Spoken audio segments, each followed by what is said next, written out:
گزشتہ کل آپ حضرات کے سامنے یہ بیان ہوا تھا ولید بن مغیرہ کے حوالے سے کہ ابو جہل اس کے پاس آیا اور اسے کہا کہ اب تو حج کا زمانہ ہے، لوگ حج کرنے آئیں گے دور دراز علاقوں سے، محمد مصطفیٰ احمد مجتبیٰ صلی اللہ تعالی وسلم کی تبلیغ اپنے عروج پر ہیں، لوگ جوق در جوق اسلام کی طرف آ رہے ہیں، تو اب ایسا کچھ کام کر لو کہ آنے والے جو زائرین ہیں، جو حجاج کرام ہیں، وہ جب آئیں گے تو ہم ان کے کان بھریں گے محمد صلی اللہ علیہ وسلم کے خلاف۔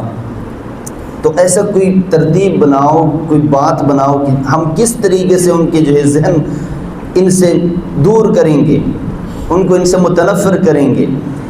تو وہ سوچا، پھر اور سوچا، مزید سوچنے کے بعد کہا کہ ہم شاعر بھی نہیں کہہ سکتے، مجنون بھی نہیں کہہ سکتے۔ شاعر اس لیے نہیں کہہ سکتے کہ ہم کلام کے جو ہے اتار چڑھاؤ کو جانتے ہیں، ہم فصیح و بلیغ عرب ہیں، ہمیں پتہ ہے کہ کلام کیا چیز ہے، تو یہ سب کلاموں سے بڑھ کر کلام ہے، تو کیسے ہم اس کو جو ہے شعر کہہ سکتے ہیں، یہ تو بہت ہی بہتر کلام ہے، کلام پاک۔ اور مجنون بھی نہیں کہہ سکتے۔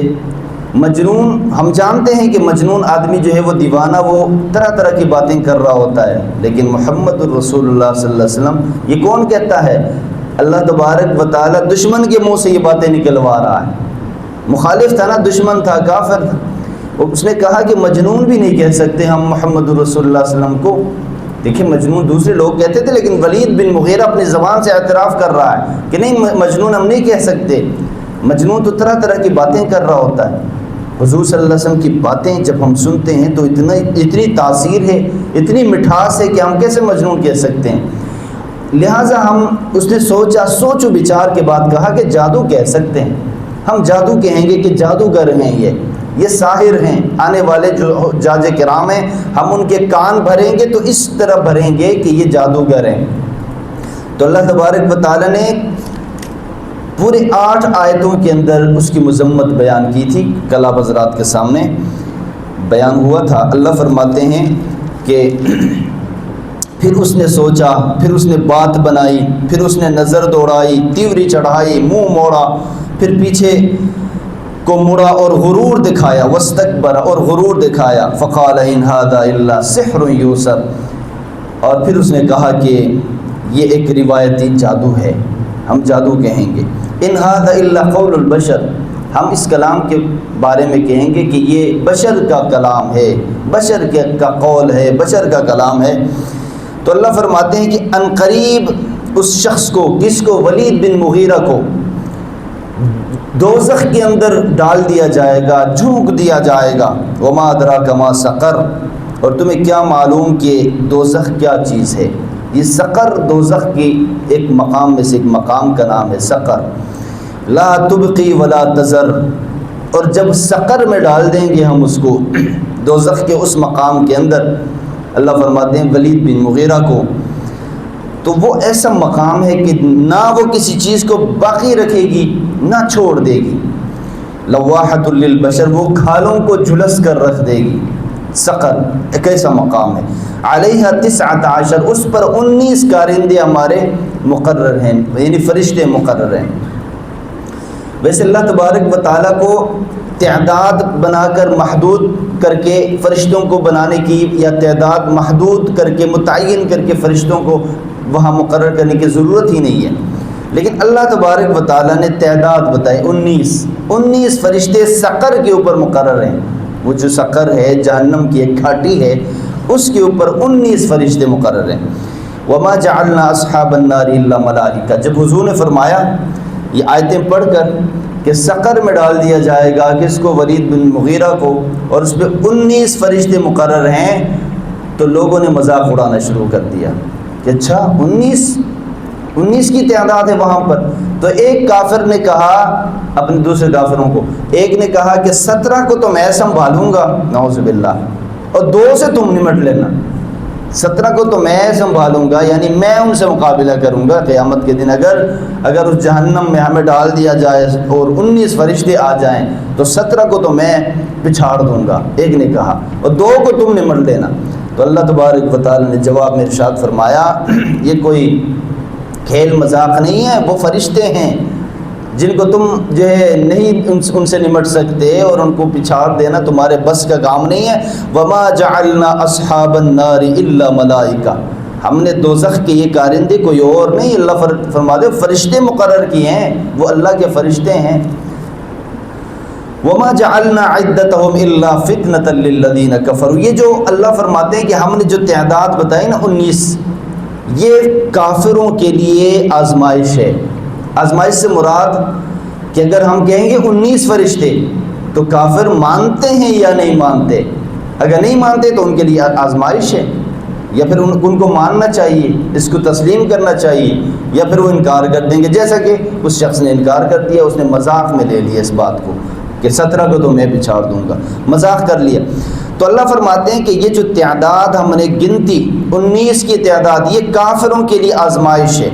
لِيَسْتَيْقِنَ الَّذِينَ أُوتُوا الْكِتَابَ، تاکہ اہل کتاب کو یقین آ جائے، وَيَزْدَادَ الَّذِينَ آمَنُوا إِيمَانًا، اور جو لوگ ایمان لائے ان کا ایمان بڑھ جائے۔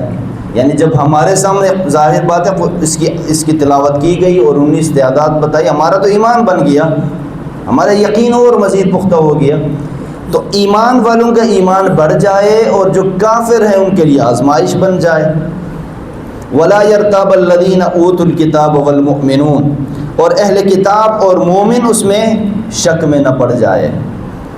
وَلْيَقُولَ الَّذِينَ فِي قُلُوبِهِم مَرَضٌ، اور جن لوگوں کے یعنی ان کافروں کے دلوں میں جو روگ ہے، مرض ہے، وَالْكَافِرُونَ مَاذَا أَرَادَ اللَّهُ بِهَذَا مَثَلًا، تو وہ لازمی طور پر یہ کہیں گے کہ اللہ تعالیٰ کو اس جیسی مثال دینے سے کیا اللہ تعالیٰ چاہتا ہے کہ اس جیسی مثال دے دیتا ہے، یعنی 19 کی تعداد کو 20 ہی بنا لیتے، کوئی 25 تعداد ہوتی، پورے 19۔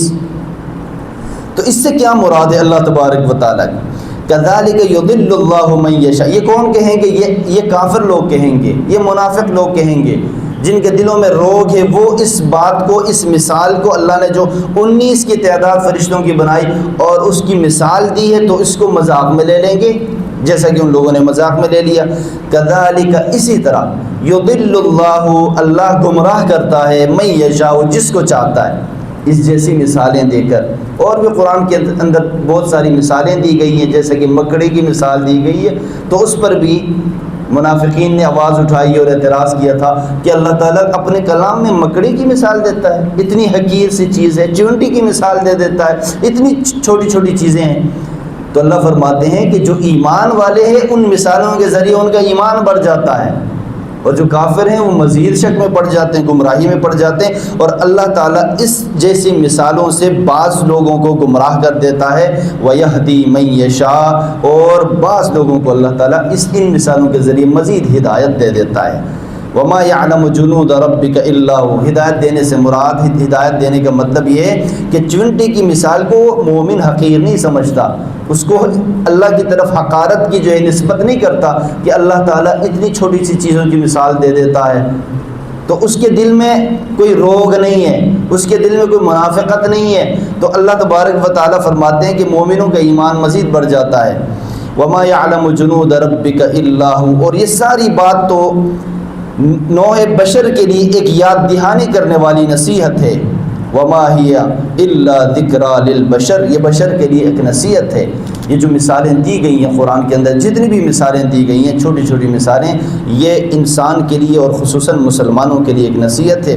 کلا والقمر، آگے اللہ تبارک و تعالیٰ قمر، چاند کی مثال، چاند کی قسم کھا کر اللہ فرماتے ہیں کلا والقمر، خبردار قسم ہے چاند کی، واللیل اذ ادبر، رات کی قسم جب وہ منہ پھیر کر جانے لگی۔ چاند کی قسم سے مجھے یاد آیا، جمعے کے دن میں نے بیان میں کہا تھا کہ ایک نوجوان تھا، اس نے یہ شادی کرنے سے پہلے ماں باپ کو کہا تھا، اس نے کہا تھا کہ میری بیوی اگر چاند سے خوبصورت نہیں ہوگی نا تو اسی دن طلاق۔ اور جب شادی ہوئی، نکاح ہوا، تو دیکھا کہ واقعی معمولی سی عورت تھی، خاتون تھی، کوئی اتنی خوبصورت نہیں تھی۔ تو اس وقت یہ مسئلہ علماء اور مفتیان کرام کے پاس گیا، تو مفتیان کرام نے جب دیکھا تو انہوں نے فتویٰ صادر کر دیا کہ طلاق ہو گئی ہے۔ اور یہ بات چلتے چلتے امام اعظم ابو حنیفہ کے پاس پہنچی۔ امام اعظم ابو حنیفہ رحمہ اللہ تعالی نے فرمایا کہ نہیں، طلاق نہیں ہوئی۔ تو اب طلاق کیوں نہیں ہوئی؟ مفتیان کرام کہہ رہے ہیں کہ طلاق ہو گئی ہے، چاند سے خوبصورت نہیں ہے۔ تو اس آدمی نے قسم کھائی تھی کہ اگر چاند سے خوبصورت نہیں ہوگی تو طلاق ہے۔ امام اعظم ابو حنیفہ کہتے ہیں کہ طلاق نہیں ہوئی ہے۔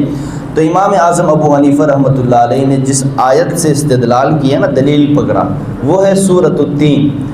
فرماتے ہیں امام اعظم ابو حنیفہ کہ اللہ تبارک و تعالیٰ قرآن میں قسم، 4 چیزوں کی قسم کھا کے فرماتے ہیں۔ والتین، زیتون کی قسم، وطور سینین، اور طور سینین یعنی کوہ طور کی قسم، وہذا البلد الامین، اور اس شہر مقدس کی قسم یعنی مکہ مکرمہ کی قسم، لقد خلقنا الانسان فی احسن تقویم، ہم نے انسان کو بہترین ساخت میں بنایا ہے، بہترین سانچے میں ڈھال کر بنایا ہے۔